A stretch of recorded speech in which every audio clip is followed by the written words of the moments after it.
कल्याणमध्ये गुंडांना अभय देण्याचं काम केलं जातंय असा गंभीर आरोप खासदार संजय राऊतांनी केलाय। बिहार सारख्या घटना कल्याण, डोंबिवली, बदलापूर परिसरामध्ये घडतात असं राऊतांनी म्हटलंय। तर यावर मुख्यमंत्री आणि उपमुख्यमंत्री गप्प का असा सवाल राऊत विचारतायत। गुंडांना कसं अभय दिलं जात आहे आणि या सर्व काळामध्ये लाडके खासदार तिथे फिरकतही नाही। कालची घटना अक्षय शिंदे नंतरची जी घटना घडलेली आपण पाहिली ती अत्यंत हृदयद्रावक, धक्कादायक अशीच। हे सगळे लोक कल्याण, अंबरनाथ आणि बीडलाच का असतात?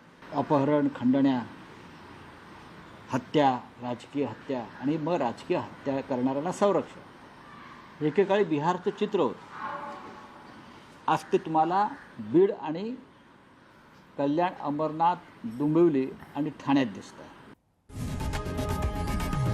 लोकशाही मराठी ऐका, पहा, जागरूक रहा।